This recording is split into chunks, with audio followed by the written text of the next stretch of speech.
Are you someone who's never quite identified with being either an extrovert or an introvert? Me too. I'm Beth Kempton, founder of Do What You Love and author of Freedom Seeker, and I'm neither an extrovert nor an introvert. Actually, I used to think that I was an extrovert. I like people and I loved performing on stage when I was little, and parties were fun. And when I travel, I'll happily talk to anyone. But then I got older and I wasn't quite so keen to be caught up in crowds. I had no desire to be the centre of attention, and I found large gatherings quite draining. And as I started to pay more attention to my stress triggers, I realised I needed quiet time more and more. I clearly wasn't an extrovert after all. And then it became trendy to come out as an introvert. So I tried that label on for a while too, but it didn't quite fit either. I needed time and space away from the noise to recover, but that wasn't where I got my energy. My ideas would come to life in conversation. So I looked for an alternative, and I discovered that there is something at the middle of the spectrum between extrovert and introvert, something called an ambivert. A bit of an extrovert, bit of an introvert, not really sure about either. And from the moment I heard it, I didn't want to be one. It sounds like some kind of cleaning product and felt like a manufactured option to describe the space in between the two extremes. And it just didn't work for me. I didn't identify with it. So I thought about when I'm at my most energized and creative, fizzing with potential.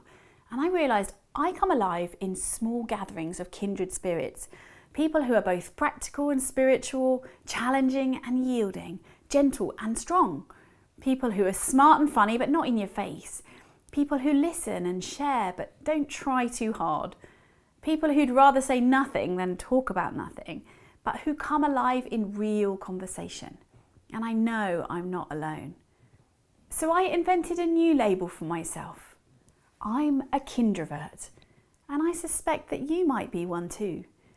Us kindraverts light up by connecting authentically. We're nourished by sharing our truth and stories with a quiet confidence when the vibe is right.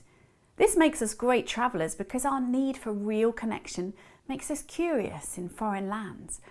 We like to wander and we ask good questions, and we really listen to the answers. We're interested in other people's ways of life, in their belief systems and stories, and we find a way to connect regardless of language, whether we speak the same language or not. Some of us lack confidence initially, but we can shine with the support of others. A few kind and genuine words in our direction can do wonders, and we can step into enormous power in the presence of fellow kindraverts. Does this sound familiar to you? We'd rather make no new friends than make new superficial ones. But when we put ourselves out there, we can make friends with our kind of people very quickly. We trust deeply and we're eminently loyal. We soak up the moments and we remember the details. Sound like you? I like it that kindravert has the word kind in it as well, because kindness given and received is energizing, especially when it's unexpected and given without expectation. Kindness is what I've always needed any time I was struggling. It's what we all need when we're struggling. And it's the gift we can give even when we don't have any actual answers. If you come alive in small gatherings of kindred spirits, then you, my friend, are a kindravert too. So what difference does it make to know that you're a kindravert? Well, it allows you to stop putting pressure on yourself to be in big groups because you know that's not your natural environment. And also not to have to make new friends as soon as you find yourself in a new situation. And if you recognise it in yourself, you've got a better chance of recognising it in other people, your kind of people. I've met many fellow kindraverts on the road, and I think perhaps that's why I associate freedom with travel. Sometimes it's easier with people who don't know our history. Instead of just assuming about us, they offer us a chance to tell a new story. The story of our free selves. And the more we tell that fresh, hopeful story, the more we believe it, and the closer to our free selves we feel.